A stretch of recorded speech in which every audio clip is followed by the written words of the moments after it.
Les voy a pedir que puedan abrir sus Biblias en el libro Segunda de Timoteo, capítulo 4, del verso 1 al verso 5. Segunda de Timoteo, capítulo 4, del verso 1 al verso 5.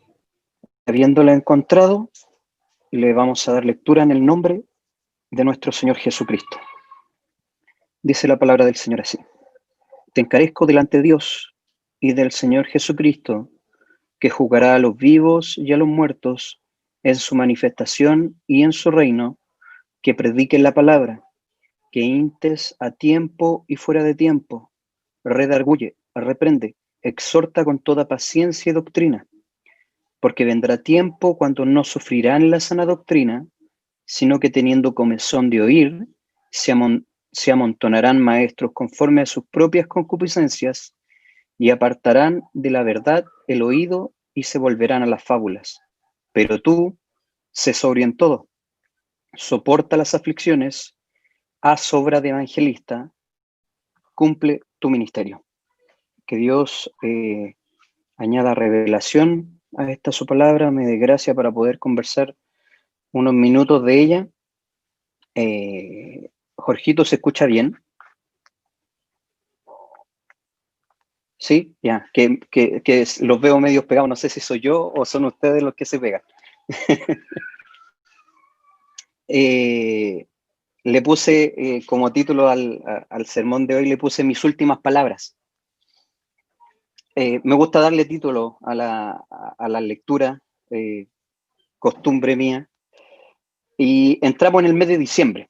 Entramos en un mes donde comienzan los balances, donde comienzan el trabajo, comienzan las evaluaciones, comienzan a ver si tenemos o no tenemos el bono de fin de año.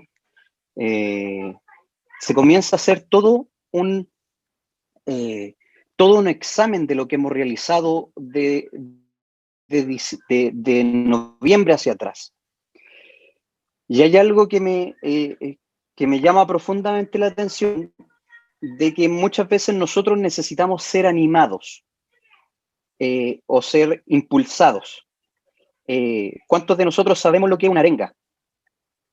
¿Alguien sabe lo que es una arenga?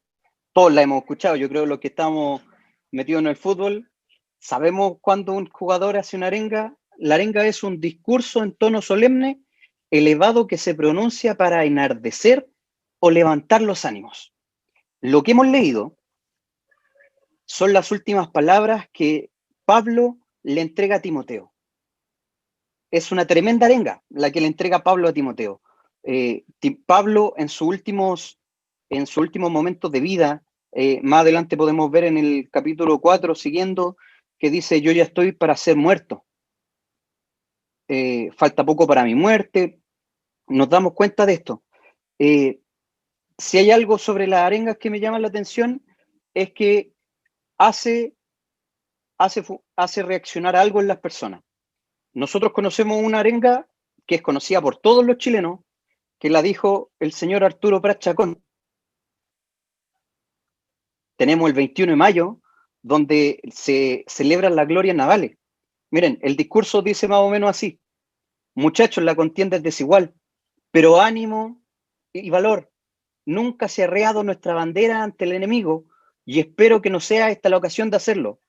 Por mi parte, yo os aseguro que mientras yo viva, esa bandera flameará en su lugar, y si yo muero, mis oficiales sabrán cumplir con su deber. Y sacándose la gorra, la batió con fuerza en el aire gritando: ¡Viva Chile! A mí me dicen eso y yo me voy de marinero con Arturo Prat. Una arenga así, una persona que te pueda transmitir el realizar una acción de esa manera, realiza cambios en las personas. Muchas veces nosotros necesitamos de alguien que nos diga esto. Muchas veces nosotros necesitamos que alguien nos esté alentando.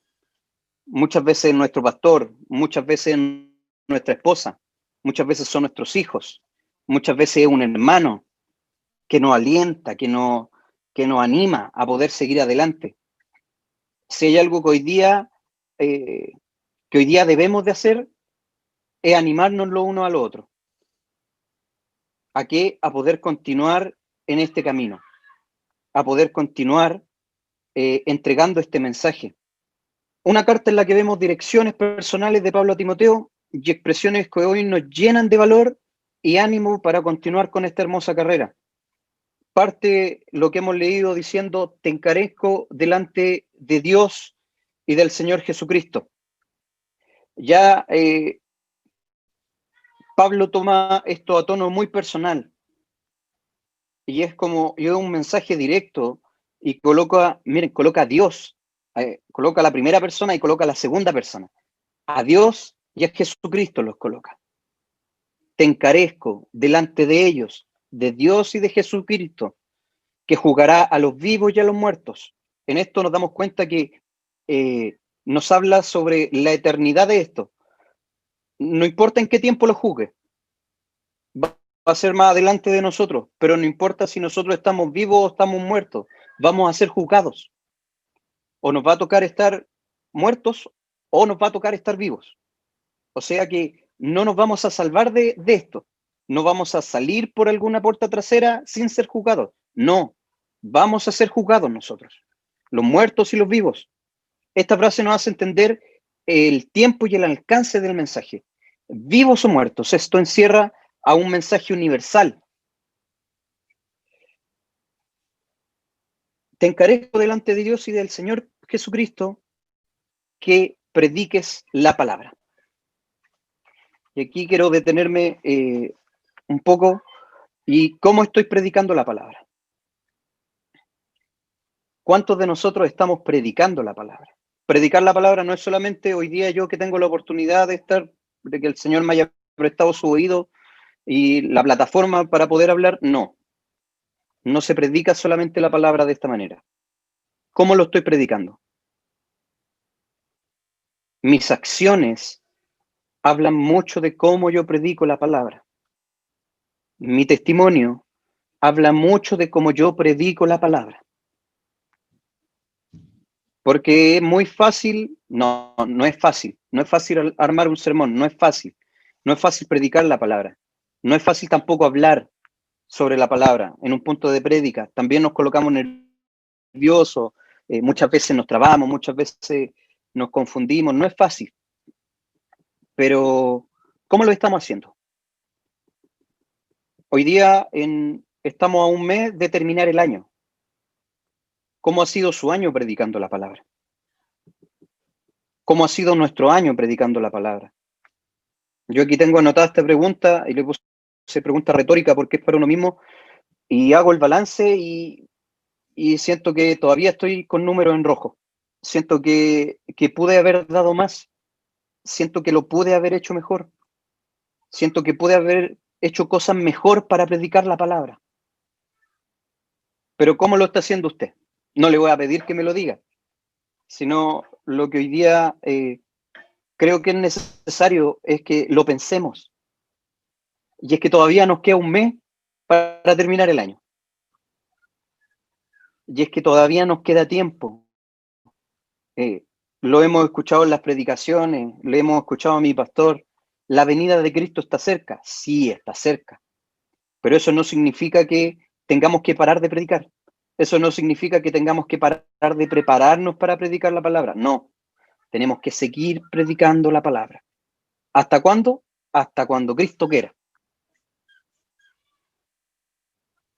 Hoy día hagámonos esa pregunta. ¿Cómo estoy predicando la palabra? Ahora, ya después de respondernos a esta pregunta, ¿cómo predicó la palabra de Dios Pablo? Porque también para yo poder entregar y decir, predica la palabra, te encarezco delante de Dios y de Jesucristo, que prediquen la palabra, Pablo tiene que haberlo hecho primero. Yo no le puedo decir a usted algo que yo no he hecho todavía. No puedo. ¿Con qué moral lo hago? Es como que yo le dijera al Coque, al hermano Jorge, Jorgito, tenéis que hacerme la masa de las pizzas así, si yo nunca he hecho masa de pizza. ¿Quién es el que sabe? El Jorge. Muchas veces nosotros entregamos palabras y entregamos consejos que no los hacemos. ¿Cómo predicó la palabra de Dios Pablo? Conociendo la palabra, estudiándola. ¿Qué significa eso? Pescar la Biblia y leerla. Si no entiende, hay libros para poder entender. Y aún primeramente, si no entiende, pídale en oración al Señor y el Señor le va a revelar. Porque la sabiduría no es algo terrenal, no, la sabiduría viene del cielo. El Señor nos entrega sabiduría para entenderla. También podemos tomar algún texto de algún estudioso que hayan dedicado su vida a leer para poder entender, estudiar la palabra, pedir entendimiento, como orando y realizando la palabra. O sea que Pablo le dice a Timoteo, predica la palabra, pero Pablo, ¿qué hizo? Pablo la estudió, Pablo la entendió y Pablo realizó la palabra. Que el Señor a nosotros nos ayude. ¿A qué? A poder hacer estas cosas. Mire, si tomar su Biblia y leerla, ¿a cuántos de nosotros nos ha pasado que hemos tomado la Biblia y nos ha bajado un sueño terrible? O cuando queremos orar, nos baja el sueño horrible. Y como lo dice mi pastor, nos arrodillamos, y si es que nos arrodillamos, oramos, Señor, gracias por el día, guarda a mi familia, y amén. Y volvemos a la cama y saltamos a la cama. Debemos de estudiarla, debemos de entenderla y debemos de realizarla. Seguimos más adelante. Le dice que instes. Me llama mucho esta palabra, me llama la atención esta palabra porque para poder instar, que es como estar presente, para poder yo motivar o instar o decir, yo tengo que estar presente en el lugar. Porque le dice que instes a tiempo y fuera de tiempo. Lo hermoso de la palabra del Señor es que nos llama la atención antes de y después de.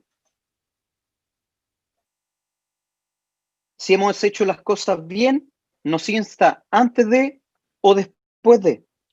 Si hemos hecho las cosas mal, nos insta antes de y después de. Pero la palabra nos hace eso. Pero Pablo le dice a Timoteo que instes.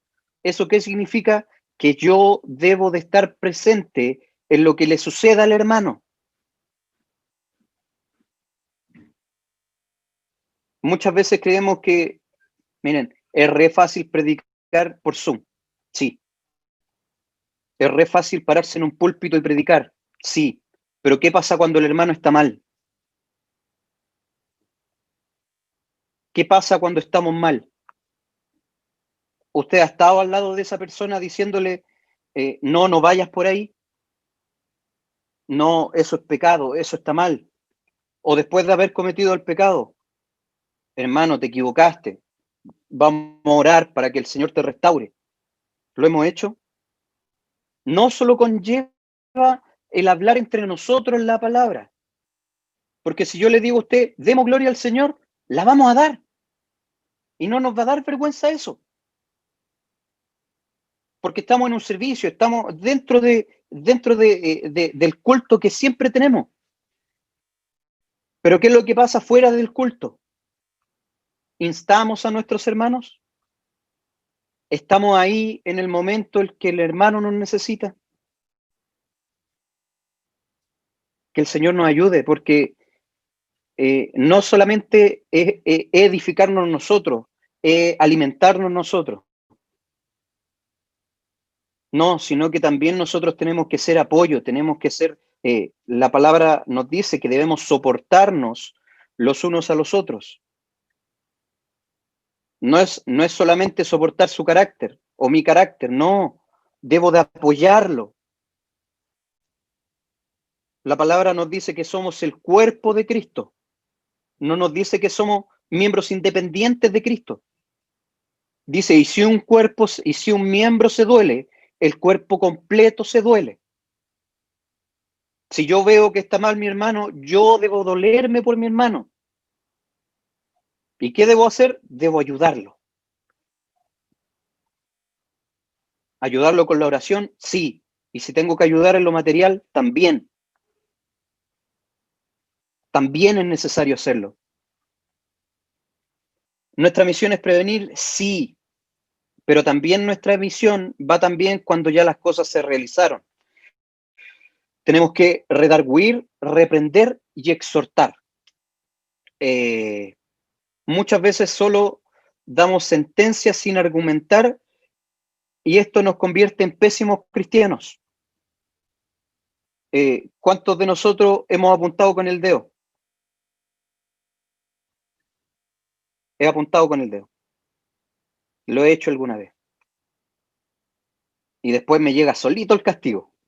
No es castigo, sino que uno al final uno paga todas esas cosas. Dice que con la vara que mide va a ser medido. Ahí hay que asumir después la medición. Redarguir va también en mostrar el error. Y esto es con sumo cuidado. Cuando nosotros redarguimos en la persona, nosotros lo que hacemos es que ella también, miren, para que yo le confiese, voy a tomarte a ti, Jorgito, ya, como estás coordinando, te tocó. Si yo cometí un pecado y nuestro hermano Jorge quiere ayudarme, él va a redarguir en mi vida, va a conversar conmigo. Y yo en algún momento, a través también de la acción del Espíritu Santo, voy a decir mi pecado. Voy a confesar mi pecado ante Dios y voy a confesar mi pecado ante mi hermano. Y después de ese proceso, cuando nosotros confesamos nuestro pecado, comienza un proceso de sanación. Y eso es lo hermoso, porque yo debería de poder tener la suficiente confianza en usted para ir si necesito ayuda. No solamente en mi pastor. Yo debería tener la suficiente confianza y amor en poder decirle a mi hermano, hermano, ¿sabes qué? Pequé, cometí un error, necesito que ores por mí, necesito que me ayude a poder volver a la comunión con el Señor. Redarguir, reprender y exhortar. A muchos de nosotros no nos gusta cuando nos muestran nuestro error. Es verdad, nos duele nuestra carne cuando cometemos un error y nos dicen, ¿sabes qué? Te equivocaste y nos duele. Pero la palabra de Dios nos habla sobre cómo debemos de recibir estas acciones. Si yo digo ser cristiano y lo soy, si me corrigen, mi reacción no va a ser como la del común de la gente. En los proverbios nos dice, si corriges a los burlones, esto en la Biblia NBI, en la 960 dice escarnecedores, solo ganarás que te insulten. Si reprendes a los malvados, solo te ganarás su desprecio. No reprendas a los burlones o acabarán por odiarte. Mejor reprende a los sabios y acabarán por amarte. Educa al sabio y aumentará su sabiduría. Enséñale algo al justo y aumentará su saber. Todo el que quiera ser sabio, que comience por obedecer a Dios, conocer al Dios Santo, en dar muestras de inteligencia. O sea que ya nuestra reacción como cristianos ante la corrección debería ser la del hombre sabio. ¿Cuántos dicen amén? Ayúdanos, Señor. Ayúdanos, Señor. Porque nos duele cuando nos corrigen. Nos duele cuando no hacen así. Pero cuán buena es la corrección cuando llega en el momento justo o cuando llega a pasar el tiempo. Qué buena es la corrección. ¿Cómo debemos hacer todas estas cosas? Redarguir, reprender y exhortar con toda paciencia y doctrina. paciencia y doctrina. Paciencia no tenemos. Y doctrina, cuando habla de la doctrina, es que debemos conocer lo que nos enseña la Biblia. O sea que si nosotros no hicimos los primeros pasos, que son de poder estudiar, entender y realizar la palabra, el que podamos después redarguir, reprender y exhortar, no nos va a salir bien. Porque algo va a pasar que nuestra corrección va a salir mal. Porque no tenemos la doctrina. Que el Señor nos ayude a tener la paciencia y la doctrina. ¿Por qué? Porque en la paciencia se muestra amor. Ah, este cabro leso, de nuevo se equivocó. ¿Cuántas veces tenemos que perdonar? 70 veces 7 al día, 490 veces al día. Es un número tremendo para perdonar al día. Con toda paciencia y toda doctrina debemos hacer estas cosas. ¿Por qué debemos hacer estas cosas? Y esto es un punto importante. Porque vendrá tiempo cuando no sufrirá la sana doctrina, sino que teniendo comezón de oír, se amontonarán maestros conforme a sus propias concupiscencias, y se apartarán de la verdad y el oído, y se volverán a las fábulas. Hoy día estamos en este proceso de que la gente no quiere oír la palabra del Señor. ¿Por qué? Porque da comezón. Porque es incómoda escuchar la palabra del Señor. Porque ya solamente vamos al decálogo de la Biblia y nos damos cuenta que ya empezamos a fallar. No robarás, no mentirás, amarás a tu padre y a tu madre. Y ahí nos caemos. Y ahí muchos de nosotros ya perdimos. Es más fácil que nos digan, no, ven y sigue pecando. Ven y sigue pecando. Total, el Señor te ama así tal como eres. Sí, el Señor nos ama. Pero cuando nosotros tenemos un encuentro con el Señor, nuestra vida cambia. Si éramos pecadores, vamos en un proceso de santificación para dejar de pecar. En ese proceso debemos de estar. Cuando no sufrirás la sana doctrina, me llama mucho la atención este término tan manoseado, tan mal ocupado, y que se defienden muchas iglesias que profesan mal de la Biblia. La sana doctrina no son costumbres de nosotros. No son costumbres que nosotros hayamos puesto. No. La sana doctrina se encuentra en la palabra del Señor. Cristo resume los 10 mandamientos, lo resume en 2. Amarás a Dios por sobre todas las cosas y a tu prójimo como a ti mismo. Un decálogo envuelto en 2 mandamientos cumplidos por Jesucristo. Sin duda alguna. Hoy día yo puedo decir que en la iglesia en la que estoy sí se me ha enseñado bien. En la iglesia en la que estoy, cuando he hecho un error o he cometido algo, sí, mi pastor me ha mandado a llamar y me ha llevado atrás de la iglesia, ahí en la bodega, y me ha raspado los cachos.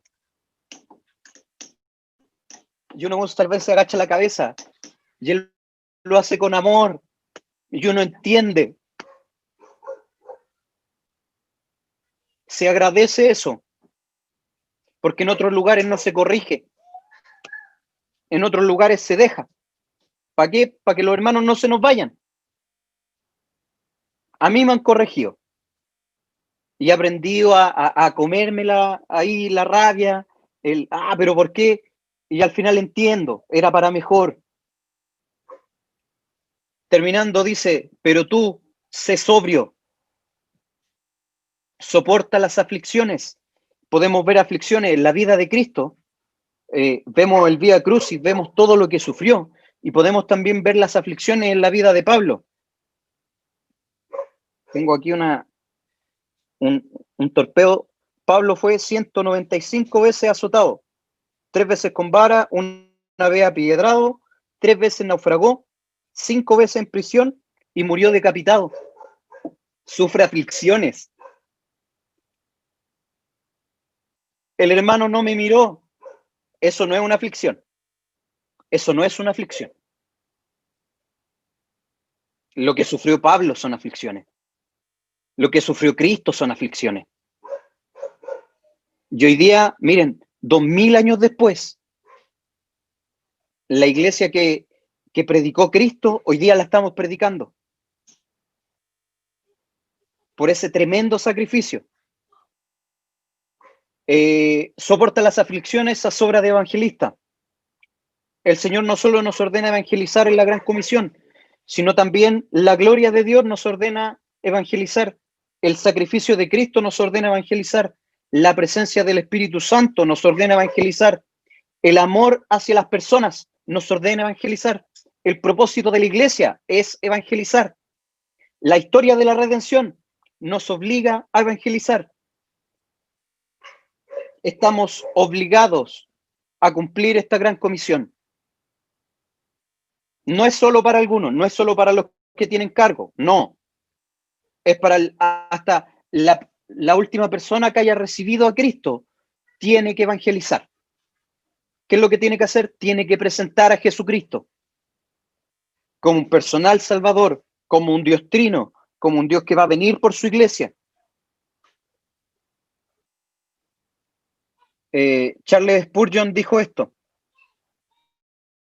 oh, mis hermanos y hermanas en Cristo, si pecadores han de ser condenados, al menos hagamos que deban saltar al infierno por encima de nuestros cuerpos. Y si ellos han de perecer, dejen que perezcan, con nuestros brazos abrazados a sus rodillas, implorándoles que se queden y no que se destruyan a sí mismos en locuras. Ese es nuestro trabajo. Pablo le dijo a Timoteo esto en su último momento. ¿Por qué? Porque es el ánimo que necesitaba también Timoteo. Hoy día, sin duda alguna, en un día 1 de diciembre del 2020, aún estamos a tiempo de realizar esta obra. Termina lo que leímos diciendo: cumple tu ministerio. Yo le agregué ahí: cumplamos nuestro ministerio. Que el Señor nos ayude. Porque así como estuvo con Pablo, así como estuvo con Timoteo, así como estuvo con Spurgeon, que pudimos leer aquí, así como estuvo con nuestro obispo San Martín, así como está con nuestro obispo Juan Ormeño, así como está con nuestro pastor Mariano, el Señor está con nosotros. Si Él hoy día nos insta a hacer estas cosas, es porque el Señor nos va a dar ese impulso, es porque el Señor nos va a capacitar, es porque el Señor va a entregar esa bendición en nuestra vida. Yo doy gracias al Señor por esta su palabra, por este nuevo último aliento que me da para terminar este año, para poder cumplir el ministerio que Él nos ha entregado. Así que yo doy gracias al Señor y para Él tributo todo honor y gloria y para mí su misericordia. Le voy a invitar a que pueda cerrar sus ojos y que podamos orar al Señor. Padre Santo, Padre Eterno, en esta tarde, Señor, te alabamos, Señor, te exaltamos, porque tú eres merecedor de la alabanza, Señor. Tú eres el único que merece, Señor, toda nuestra adoración. Mi Dios, en esta hora queremos pedir de tu ayuda, Señor, para poder cumplir este ministerio que nos has entregado, que de poder predicar tu palabra, Señor. Ayúdanos, Señor, a introducirnos en tu palabra, a leerla, a buscarte, Señor, en la lectura, en la oración, Señor, en nuestro ejemplo, Padre Santo. Ayúdanos, Señor, no a ser cristianos solamente de día martes, jueves y domingo, sino que podamos ser cristianos todos los días de nuestra vida. Ayúdanos, Señor, a poder testificar sobre ti.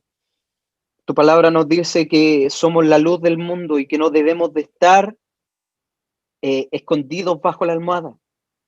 La luz tampoco sirve si se encuentra con más luz. La luz, para ser reconocida y que pueda ser alumbrar, debe estar en la oscuridad. Debe ser luz donde no hay luz. Ayúdanos, Señor, en nuestros trabajos, en nuestros colegios, en nuestros hogares, Señor, a poder ser esa luz, Señor, que lleve tu evangelio. Sabemos, Señor, que muchas veces somos tardos para hablar. Muchas veces nos vamos a poner nerviosos, nos vamos a tupir, Señor, pero sin duda alguna sabemos que tu Espíritu Santo es quien nos ayudará para el momento de poder hablar, para sacar del tesoro, Señor, del buen tesoro, estas palabras de bendición para la gente. Padre, te pedimos que tú bendiga esta palabra en nuestro corazón, ayúdanos a ponerla por obra y que pueda ser de bendición para nuestra vida. Te damos gracias, Padre, por todo esto y lo pedimos en el nombre de nuestro Señor Jesucristo. Amén.